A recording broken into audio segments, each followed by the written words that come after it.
up at like 6 a.m. this morning, looked out my window and decided to go for a photo shoot because it was an absolutely gorgeous morning. There was a mist in the air, or fog. The sun was that nice golden color you absolutely love. So I grabbed my gear and I went out for a little photo shoot. Now my initial plan was to go for, up here in my town they have this loop that you can take, and in the bottom half of the loop there's all these beautiful farms that are set back. So you have these fields, you got them set in with some trees, you got mountains in the background. I knew there was going to be some good photos to be had back there. On top of that, they're kind of really in a wooded area. So, the fog is going to stick around a little bit longer because it takes a while for the sun to actually hit it. So to get there, you have to go up this main road in town. I didn't think I was going to see much on the way to that bottom half of the loop that I was going to take. But I saw a flagger up ahead. They're doing some new construction. So right before the flagger stopped me, I looked off to the left and there was just this beautiful scene. There was this awesome field. There was some animals out in the field. There was some fog. There was a little bit of cloud cover still lingering that had some awesome color set up in it. Let me show you guys here real quick.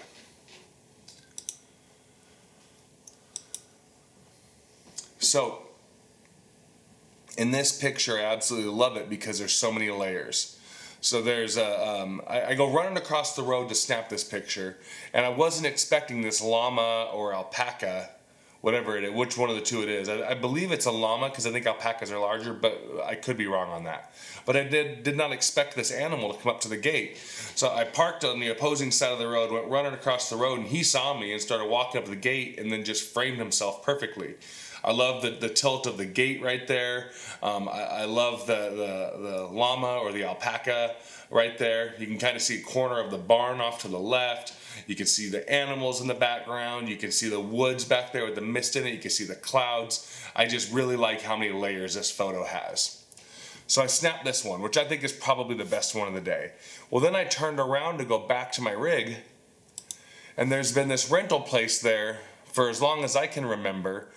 And it just looked like it was worth snapping a photo. Again, you got multiple layers from the buildings, you got the phone lines, you got the tree and the phone line in the background framing the mountain. You could see another hill peeking off on the back right.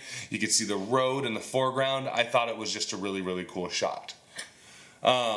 Moving on from that, I think I got one more that I really liked. Let me see here. And that one is, yeah, this guy right here. So this is from that initial area I thought I was going to strike gold at, but this is the only one from that area that I took that I thought was really good. And I just like this because, again, you got the fence in the foreground, you got the barn, you got a bunch of different layers of trees, then you got the mountain, and the sky looked absolutely wonderful at this time. I'm really happy with how this turned out as well.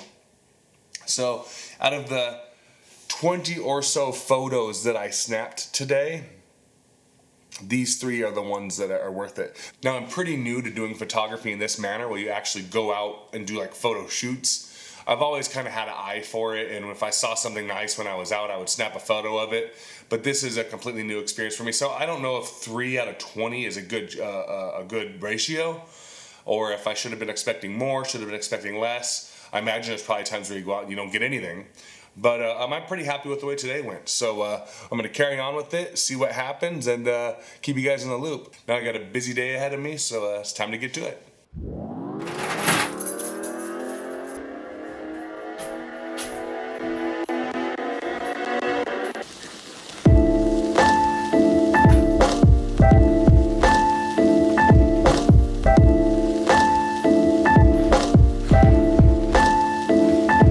Check. The grills in my mouth double as a freezer. The grills in my mouth double as a freezer. The grills in my mouth double as a freezer. The grills in my mouth double as a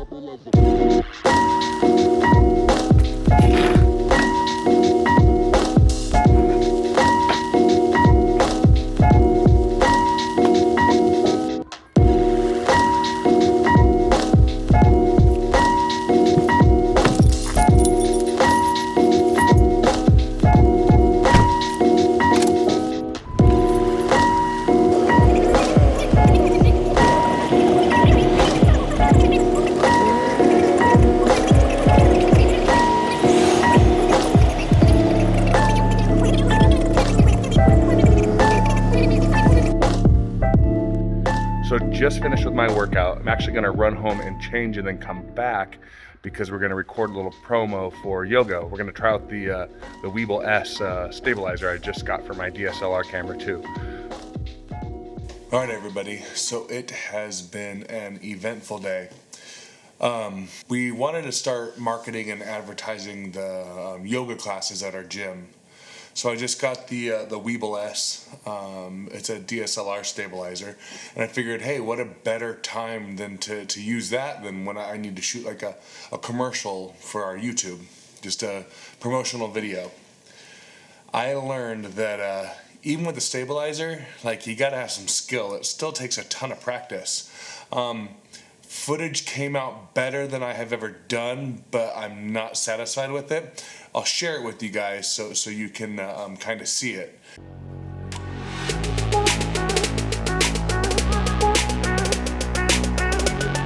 Hi everyone. I started doing yoga about 16 years ago and absolutely fell in love with it. I knew that I wanted to be able to share that with other people, so in 2010 I became a registered yoga teacher. I am so excited to be able to share one of my passions with the wonderful people of Enumclaw. So are you ready to take back your life?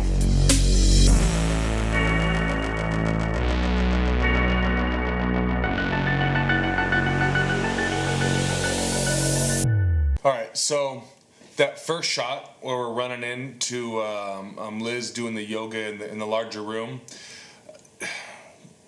like, I still couldn't quite get it as stable as I want, and I guess it's just a matter of walking. And the other thing is there's so many different modes on the Weeble S. I'm not sure what they all do yet, so I was kind of playing around with the different modes. Maybe there's a special way I gotta walk or hold the camera, but there's modes, and you can use a trigger with the modes, and it's not one of those things where it's just plug and play. Now, as you can see, the image, the stabilization still turned out better than if I didn't have the gimbal, but I have to practice. I have to figure out what all those different modes do, how they all operate, and then from that point moving forward, hopefully I'll get some more stable footage. The hardest shot that I had was moving so I wanted to have Liz in a focal point and me move around with the camera staying fixed on her. I couldn't find the right mode to do that in. It turned out okay, but I had to cut that shot short and still, with both those, use warp stabilizer in Premiere Pro. I think it's just a matter of practice. I guess it's, I never should have thought you could, and I didn't to an extent. I knew it was probably going to be a learning curve, but you definitely can't pick up the Weeble S, and if you've never used a stabilizer before, just know how to just get these buttery smooth, B-roll style or really dramatic panning shots that are going to be perfect out the box. It takes some time. The second lesson I learned with that is the lens definitely matters. So I have a prime lens, a 30, I'm using it right now, like a 33 millimeter f1.4 lens, 33 millimeter f1.4. It's great in low light conditions. It gives you the nice blurry background that everyone wants. Looks like you're kind of pasted into the photo. Love the lens. Low light, it's beautiful, and it just handles light better than any of my other lenses. It's one that I could throw on real quick, and I could throw the Canon in auto and get good footage in varying light situations. I had to switch to the kit lens actually, which is like a 13 to 55. But it has image stabilization in it, where the f1.4 doesn't have image stabilization, and it made a big difference. The footage came out much more smooth. And again, I recognize that it's probably me just needing to practice and learn how to use the stabilizer better. So that's it for today.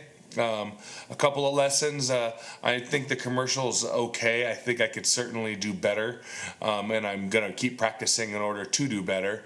But all in all, it was an eventful day. I got a lot of work done. Find us all over social media.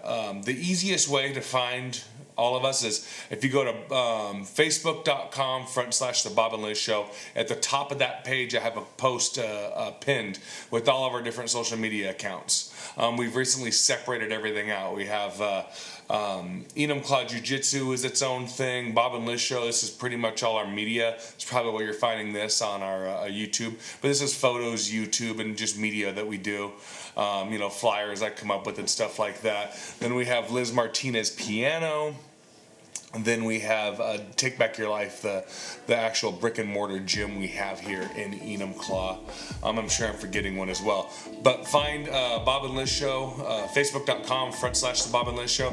If you're watching this and it's a YouTube video, please please subscribe. The YouTube is my main passion. That's what I'm focused on the most. So anything you can do to help grow that, I would appreciate it. Tell all your friends about it, share the videos, and I'll keep you guys informed on how the stabilizer is doing moving forward. I'm not gonna give up on it. I'm gonna keep using it until I become I'm as good as I possibly can at it. So thanks, and catch you guys soon.